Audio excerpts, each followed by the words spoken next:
করি না, আল্লাহর সমকক্ষ কাউকে মনে করি না, মাজারে গিয়ে আমরা সাজদা করি না, মাজারে গিয়ে ওলি আল্লাহকে আমরা আল্লাহ মনে করি না। তাইলে এত সুন্দর কথা বলার পর তাইলে আপনারা যারা আমাদের মতো মাইকদের কথা বলেন, আপনারা তাহিরকে মাজার পূজারী বলেন কেন? ঠিক। তাহলে বোঝা গেল এদের থুতা আমার জুতা।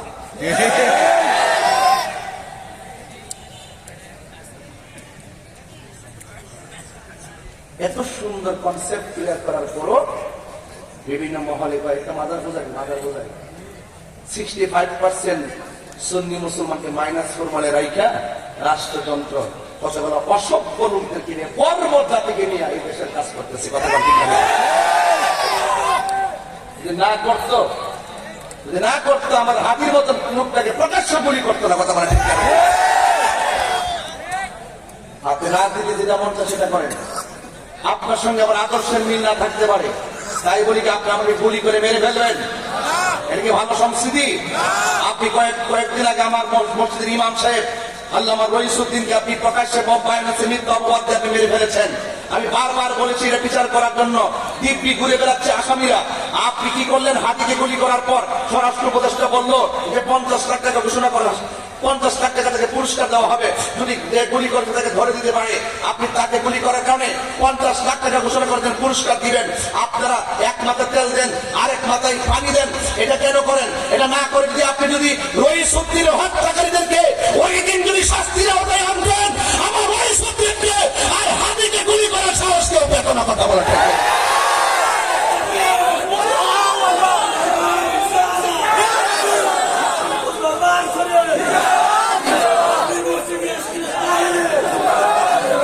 কথা বলা ঠিক না বেটি?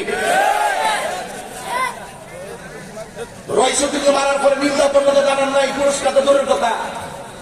ও সুন্নি হয়েছে দীক্ষা। আজকে হাতি কি দেখার আছে?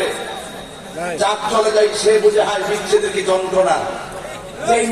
যে বাচ্চারা বাবা হারাইছে সে বুঝে, যে স্ত্রী তার স্বামীকে হারাইছে সে বুঝে।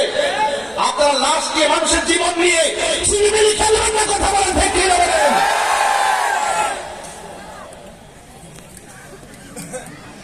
যেই বর্বরতা, যেই অস্থিরতা, যেই মব ভায়োলেন্স আর যেই হত্যাকাণ্ড যজ্ঞ চলছে সন্ত্রাসী কায়দায়, এভাবে কোনো রাষ্ট্র চলতে পারে না। কথা বলে ঠিক যাবে? আপনার মন মতো না হলে আপনি মেরে ফেলবেন। এমনও তো হতে পারে আবার এমন এক সময় আসতে পারে ওই আল্লাহ দরবারে আসছেন, কাহারও ফাঁদে পা দিবেন না। ওই ফোন করছে বড় ভাই কাছে, বেঙ্গালাও যায়েন না। এগুলো ভালো সংস্কৃতি না। কোন প্রাচীন ভেঙে সভ্য যদি করা যায় না।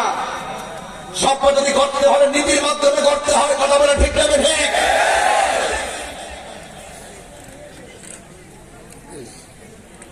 ঘোষণা দিয়ে দিয়ে মাজার ভাঙছেন, আবার বলতেছেন যে মাজার তো ভাঙতেই হবে, মাজার যারা ধারণ করে পীর মাশাইখদেরকে জবাই করতে হবে। এগুলো নাকি শিরিকের কারখানা। আমি যে ওয়াজ করলাম, দরবারি কথা বললাম, এখানে শিরিকের গন্ধ আছে? তো তোরা গায়ে পড়ে আমাদেরকে শিরিক আর মুশরিকের ফতোয়া দিবি। আমরা কি ঘরে কি আঙ্গুল চুষবো? আমরা কি বসে থাকবো? এদেশে 65% মুসলমান যদি প্রতিজ্ঞা করে নাই মাজায় সামনে দাঁড়াবার হিম্মত দিয়ে তোমাদের আছে? এই সমস্ত উস্কানি কথা বলবেন না, নিষেধ করলাম। এই কতগুলো বর্বর জাতি বিভিন্ন ডলার খাইয়া বাংলাদেশকে অস্থির করার জন্য, শান্তিপ্রিয় দেশটাকে অস্থিতিশীল করার জন্য আল্লাহ নবীর মাজারের মধ্যে আক্রমণ করেছে। কথা ঠিক না বেঠিক? একটা লোক যদি কোনো কটূক্তি করে, প্রশাসন আছে তাকে ধরে নিয়ে যাবে। প্রচলিত আইনে ধর্ম অবমাননার যে বিচার হয় সেটা বিচার হবে। আপনি তাকে মেরে ফেলবেন, আপনি তাকে আগুন দিয়ে করে ফেলবেন। আপনারা ৭৪ বছর ইতিহাসে এইরকম বাংলাদেশ দেখছেন? আপনারা এগুলো কোথায় থেকে আসছে? এতদিন ছিল কই? আমি বুঝলাম না কিছু। এগুলো লুঙ্গিগুলো থেকে চা বিস্কুট খাইছে, এখন কই থেকে বেরিয়েছে, সুযোগ পাইছে তো। আবার তো একটা তাপালি খাইব, দেখবেন ফলাইবার জায়গা পাইতো না।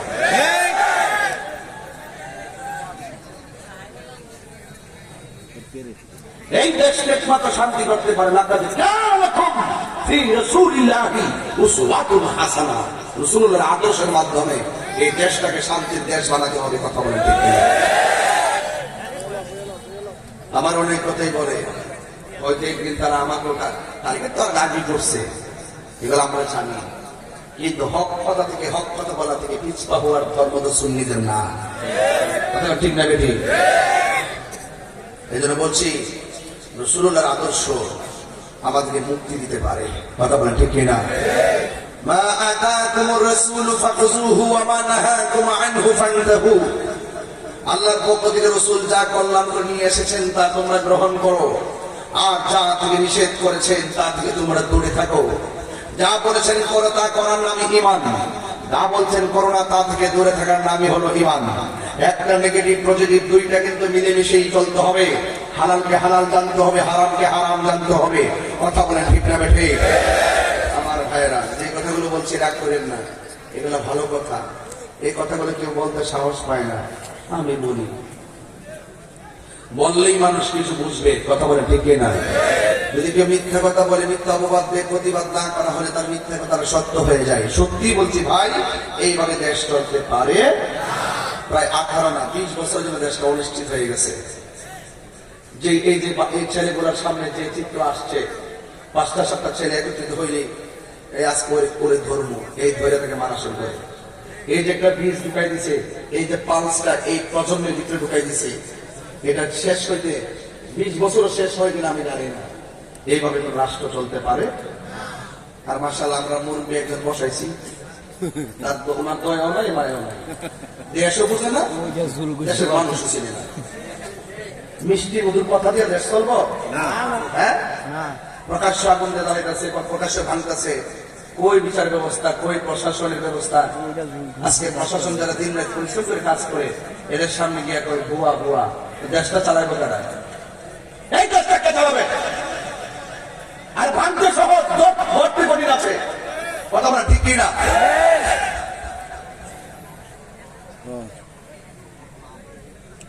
সেনাবাহিনী আমাদের গর্বের সম্পদ, তাদেরকে তুচ্ছ তাচ্ছিল্যের কথা বলতেছে। এরা যদি মনে করে যে ঠিক আছে তোরা যা মতো তা কর, তো তোরা বাপ মরবো, মা মরবো, চোদ্দ গোষ্ঠী মরবো, ভাই মরবো, বোন মরবো, ক্ষমতা লেগা, টেহার লেগা, দল ইয়ার জন্য সবকিছু করবা। এরা পুলিশের সুবিধা আছে? যা জান্নাত মঞ্চে এরা কেছে যা, আমরা তো তোরা মানুষই না, তোরা জান্নাত মঞ্চে জানে বাবা ভালো লাগে ন, 2টা পর 5টা মার নিশা।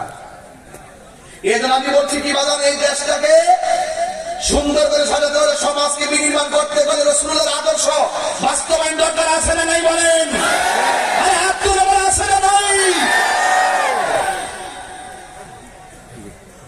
আল্লাহ রাব্বুল আলামিন আমাদেরকে বলেছেন, ওয়ামা খালাকতুল জিন্না ওয়াল ইনসা ইল্লা লিয়াবুদুন। আল্লাহ রাব্বুল আলামিন বলেন, আমি মানুষ এবং জিন জাতিকে সৃষ্টি করেছি একমাত্র আমি আল্লাহর গোলামি করার জন্য। এই জন্য আল্লাহর জমিনে গোলামি হবে একজনের। জবানটা খুলে বলুন তিনি কে?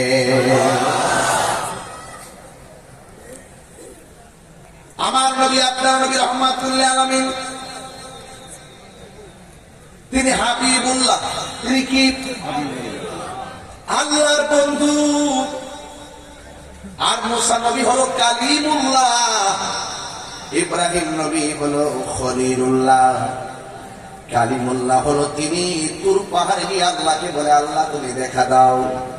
আর হাবিবুল্লাহ হলো তিনি যিনি বিছানার মধ্যে ঘুমায় থাকে, আমার আল্লাহ নিজে দেখা দিতে চাই। সত্যি না?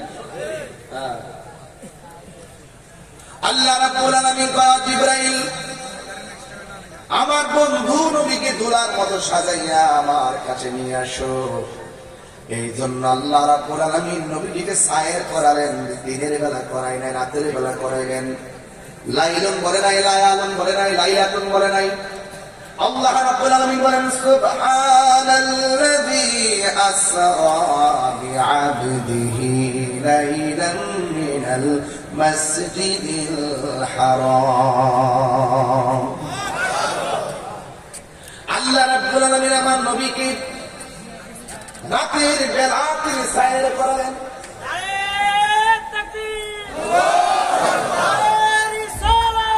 শুভেচ্ছা মুর্শিদ কেবলার আগমন হাসেমপুর দরবার শরীফ মুর্শিদ কেবলা নারে তাকবীর নারে রিসালাত। দরবার নয়, এই দরবারের পেছনে শুরু এবং এই পর্যন্ত ঐতিহ্য আছে না নাই? আরো যেগুলো আছে না নাই? আমার ভাইয়েরা, এই দরবারে শুধুমাত্র নামাজ রোজার শিক্ষাই দেওয়া হয় না, এখানে আধ্যাত্মিক এবং নৈতিক চরিত্র গঠন করার জন্য দাস দেওয়া হয় এবং আপনাকে তালিম তারবিয়াত দেওয়া হয়।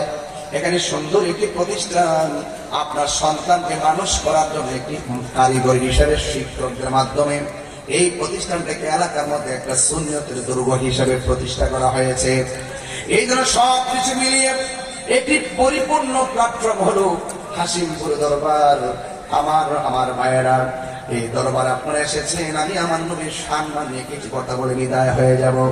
অনেক ব্যস্ততার ভিতরে আমি এসেছি, ডাইরেক্ট এসে স্টেজের মধ্যে উঠেছি। এরপর বলতে চাই, আপনারা বলুন আমার নবীর সম্মান বাড়িয়েছেন কে? আল্লাযী, যিনি আসরা ভ্রমণ করিয়েছেন, রাতের বেলায় নবীকে ভ্রমণ করিয়েছেন। বা মানে জিবরাইল, আব্দুল মানে বন্ধু নবী, আর এই মানে বাদ্যুহি আল্লাহ রাব্বুল আলামিন। জিবরাইলের মাধ্যমে আমার নবীকে মহান রবের দিকে আমার আল্লাহ দাওয়াত করে নিয়েছেন। মিনাল মাসজিদুল হারাম থেকে ইলাল মাসজিদুল আকসা পর্যন্ত। একটা হলো মেরাজ, আর একটা হলো এরাজ, একটা হলো ইসরা।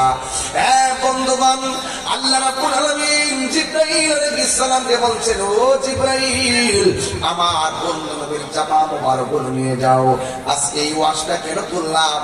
গত পরশু দিন একজন বেয়াদব রাসূলের মুখে শুনলাম, সে ওয়াজের মধ্যে বলতেছে আমার নবী নাকি সশরীর মুবারকে মেরাজ করে নাই। নবীর মেরাজ কি স্বপ্ন না বাস্তব? আরো বড় করে কোনো স্বপ্ন না বাস্তব? আমার নবীকে আমার আল্লাহ সশরীর মুবারকে নিয়ে গেছে। ও যুবকের দল, জিবরাইল আলাইহিস সালাম নবীকে নিয়ে নিবেন, জামা মুবারক আনবেন। রাইসুল মুফাসসিরিন আব্দুল ইবনে আব্বাস রাদিয়াল্লাহু তাআলা আনহু আমার নবীর মেরাজটা কেন হলো, এই কেন ব্যাখ্যা করেছেন 7টা কারণ দিয়ে। 7টা কারণ ব্যক্ত করেছেন নবীর মেরাজটা কেন হলো। এর মধ্যে 1 নম্বর কারণ তিনি উল্লেখ করেছেন, ইন্নাল্লাহ আশতারা মিনাল মুমিনিনা আনফুসাহুম ওয়া আমওয়ালাহুম বিআন্না লাহুমুল জান্নাহ। আল্লাহ রাব্বুল আলামিন বলেন, এ পৃথিবীর মুমিন সমাজ, আমি মুমিনের জান এবং মালকে কিনেছি জান্নাতের বিনিময়ে। আল্লাহ মুমিনের জান কিনেছেন, মুমিনের মাল কিনেছেন জান্নাতের বিনিময়ে।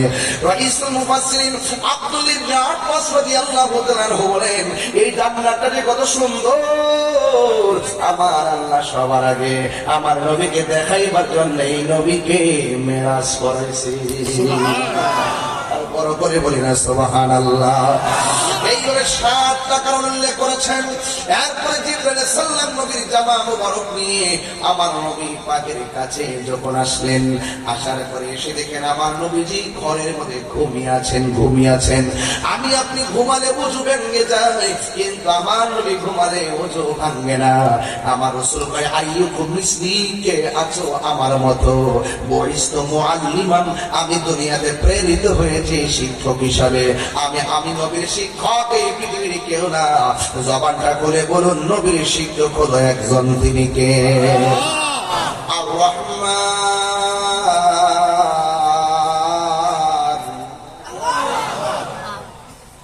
আল্লামাল কুরআন।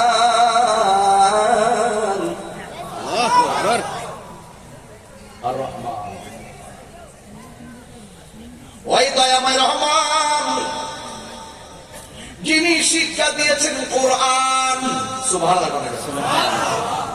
এমন কোন ঘটনা নাই, এমন কোন বর্ণনা নাই যেটা আল্লাহ কোরআনে বর্ণনা করে নাই। কোরআনের আয়াতের 2টা অর্থ, একটা জাহিরি একটা বাতিনি। মৌলবীরা জাহিরিও পারে না, কিন্তু আমার আল্লাহ রাব্বুল আলামিন জাহিরি বাতিনি সব এলেম আল্লামাকা মা লাম তাকুন তাআলাম নবীর সিনার মধ্যে ফেলে দিয়েছেন কে? কোরআনের মধ্যে সব আছে। আল্লাহ বলেন, ওয়ালা رطب ولا يابس إلا في كتاب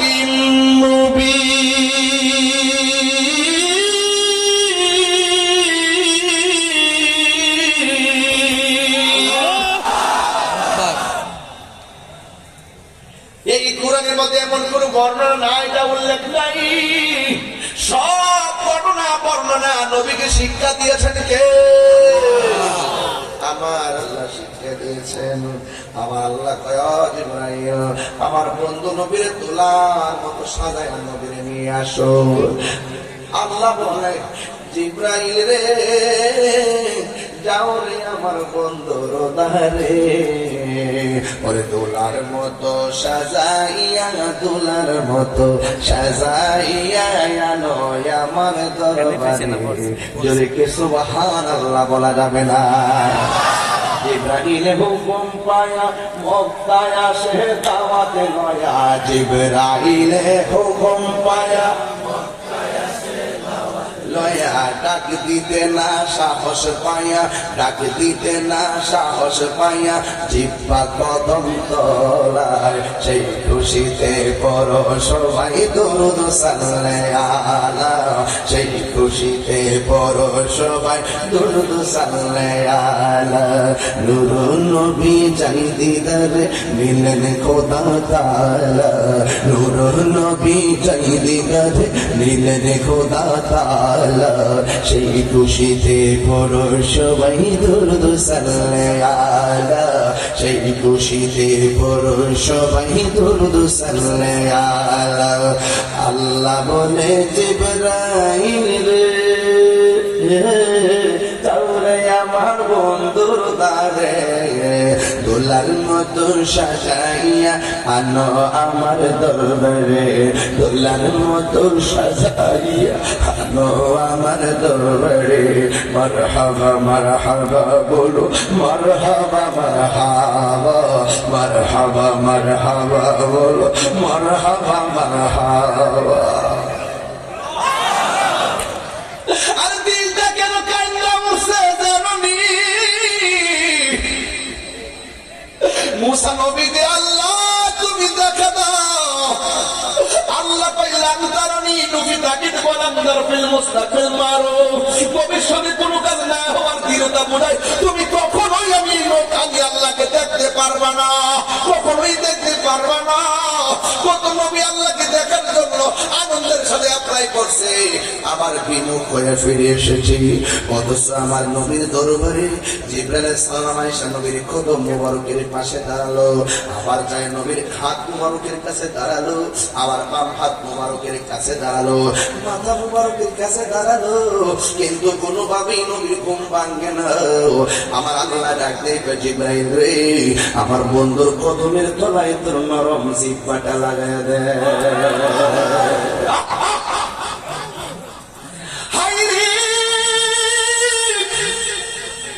ও হাসিমপুর দরবারের বাবা, নবীর কদম মুবারকে জিহ্বাটা লাগাইয়া দিল। আমার নবী ঘুম থেকে উঠলেন, বলে, জিবরাইল, আমার কদমে কেন তোমার জিহ্বা লাগাইলা? জিবরাইল সালাম কই, নবী গো, নবী গো, ও মায়ের নবী, আমি জিহ্বা লাগাইছি কেন গো? দেখেন না আমার হাত মোবারকে জামা মোবারক, আপনি নবীকে মহান নবীর দিদারে নেওয়ার জন্য আল্লাহ রাব্বুল আলামিন আমাকে পাঠাইছে। আপনার ঘরে থেকে খুশির খবর না কষ্টের সংবাদ? এই খুশির সংবাদ নবী যখন শুনলেন, আমার নবী ধর ধর করে চোখের পানি গুলো ছেড়ে দিলেন, পানি মোবারক ছেড়ে দিলেন। আমার জিবরাইল আলাইহিস সালাম কই, নবী গো, আমার আল্লাহ তো কাউকে এমন সুন্দর অফার দেয় নাই, আপনি এত খুশির খবর শুনছেন না, আপনি কেন চোখের পানি মোবারক ছেড়ে কাঁদলেন? আমার জিবরাইল আমার আল্লাহর হাবিব ডাক দিয়ে কয়, এ জিবরাইল, আমি তো সফিউল্লাহ নয়, আমি কালিমুল্লাহ নই রে, আমি তো আল্লাহর হাবিবুল্লাহ।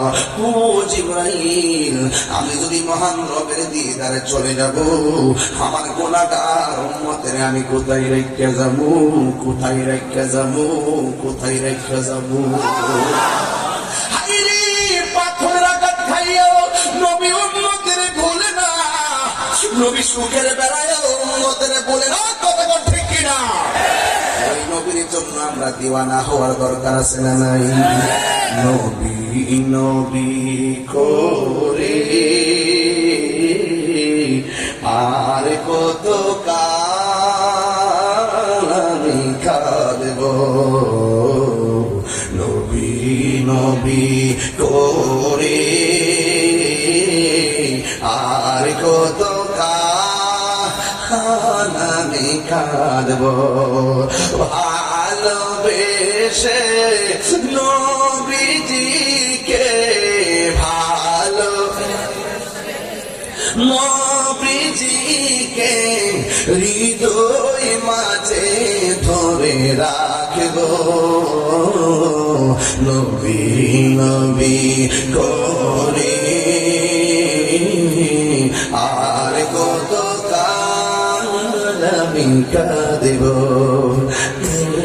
কান্দনে কবে জানি হবে সমাধি, কেঁদে কেঁদে চোখের জলে হয়ে যায় নদী,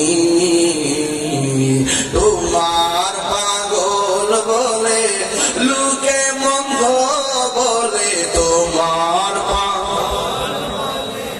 লোকে মন্দ বলে বলুক তোমায় ভালোবাসব,